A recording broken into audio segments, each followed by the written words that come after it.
भारती द्विवेदी स्वागत करती हूँ आप लोगों का अपने YouTube चैनल में। जो लोग यूपी से हैं और यूपी बीएड देने वाले हैं या अन्य स्टेट के भी हैं पर यूपी बीएड देने वाले हैं, आज का हमारा वीडियो यूपी बीएड वालों के लिए है जो बीएड का एंट्रेंस देने वाले हैं।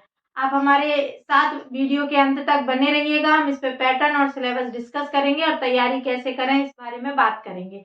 अगर आपने हमारा चैनल सब्सक्राइब नहीं किया है तो प्लीज इसे सब्सक्राइब कर लीजिएगा, बेल आइकन दबा दीजिएगा ताकि आपको नोटिफिकेशन मिलते रहे और अपने साथियों को शेयर भी कीजिएगा। इसके लिए हमारा अग्रिम धन्यवाद। हम बात करते हैं पेपर में क्या आएगा और कैसा पेपर होगा। तो यूपी बीएड में 2 पेपर होते हैं, फर्स्ट पेपर और सेकंड पेपर।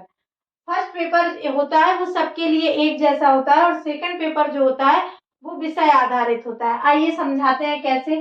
फर्स्ट पेपर में सामान्य ज्ञान यानी कि जो जीए जीएस है, करंट जीए जीएस जिसमें सब होता है, उसके 50 प्रश्न आएंगे और 100 नंबर के होंगे। यानी कि एक प्रश्न पर आपको 2 अंक मिलेंगे। 2 अंकों का एक प्रश्न होगा और साथ ही साथ नेगेटिव मार्किंग भी होगी, 1/3 नेगेटिव मार्किंग भी होगी। यानी कि एक सही प्रश्न पर आपको 2 अंक मिलेंगे, लेकिन 3 गलत प्रश्नों पर आपका एक सही प्रश्न काट लिया जाएगा। ठीक है, तो नेगेटिव मार्किंग भी है। सामान्य ज्ञान जीए जीएस जो होता है जिसमें करंट भी शामिल होती है, 50 क्वेश्चन आएंगे जो 100 नंबर के होंगे। भाषा यानी कि हिंदी या अंग्रेजी में से कोई एक आप चुन सकते हैं जिसके पर 50 प्रश्न होंगे, ये भी 100 अंक के होंगे। या आप खुद चुन सकते हैं कि आपको अंग्रेजी लेना है या हिंदी लेना है। जो भी आप लेंगे उसके 50 प्रश्न आपको करने हैं, 100 अंकों के होंगे। इसी तरह सेकंड पेपर जो होगा उसमें सामान्य अभिरुचि सबके लिए होगी, जो 50 क्वेश्चन होंगे 100 नंबर के। सामान्य अभिरुचि, ठीक है।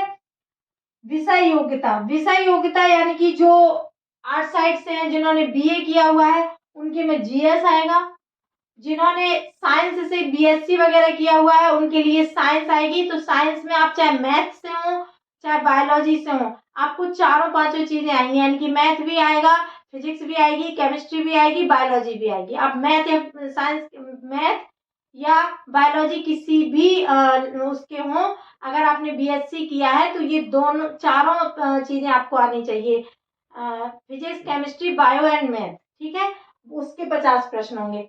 जो कॉमर्स से हैं उनके लिए कॉमर्स के प्रश्न होंगे। यहाँ पे ये आपके जो बीए में सब्जेक्ट है, जो बीए में आपका साइड है, साइंस साइड है, आर्ट साइड है, कॉमर्स साइड है, उसी संकाय से आपके प्रश्न पूछे जाएंगे जो 100 नंबर के होंगे। यानी कि 200 नंबर का पहला पेपर होगा और 200 ही नंबर का आपका दूसरा पेपर होगा। दोनों के अंक जुड़ के मेरिट बनती है। तो ये आपका पैटर्न है जो आपको तैयार करना है। अभी फॉर्म भरे जा रहे हैं, 24 अप्रैल को एग्जाम है। 24 अप्रैल को एग्जाम है। अभी फॉर्म भरे जा रहे हैं। जिन बच्चों ने फॉर्म नहीं भरे हैं वो फॉर्म भर लेंगे। 24 अप्रैल को इसका एंट्रेंस एग्जाम है। तो आपके पास 1.5 महीना है लगभग, आप तैयारी में जुट जाइएगा। और हिंदी पे बात करें, जो सामान्य हिंदी है, जो भाषा है हिंदी, जो लोग हिंदी ऑप्ट करेंगे, जो इंग्लिश करेंगे उनको तो इंग्लिश पढ़नी है, जो हिंदी ऑप्ट करेंगे उनके लिए ये हिंदी का सिलेबस है। क्योंकि मैं हिंदी पढ़ाती हूँ तो मैं हिंदी पे बात करूंगी। हिंदी का सिलेबस है आपका संधि, समास, उपसर्ग, प्रत्यय, रस, छंद, अलंकार, मुहावरे, लोकोक्तियां, अनेक शब्दों के लिए एक शब्द, रिक्त स्थान की पूर्ति, पर्यायवाची और विलोम शब्द, विपरीतार्थक शब्द यानी कि विलोम शब्द, ये सारा हिंदी है। इसे सबको मिला के हम बोलते हैं व्याकरण। आपको क्या पढ़ना है?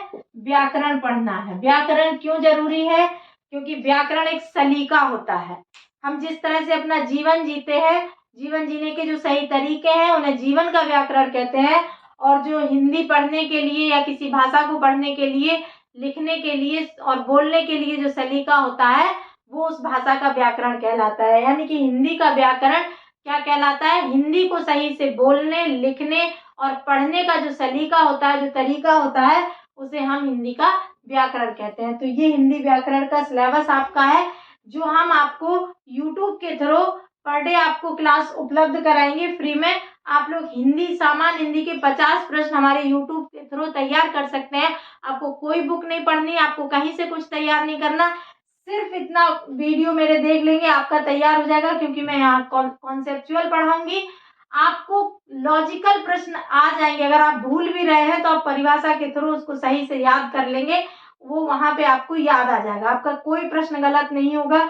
आप इसमें पूरे में पूरे नंबर ला सकते हैं, यानी कि 50 में से 48 नंबर तक तो ले आना बिल्कुल आसान बात है बीएड में।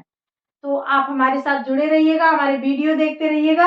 हिंदी के सभी वीडियो आप क्रमबद्ध देखिएगा, आपको प्लेलिस्ट बना दी जाएगी।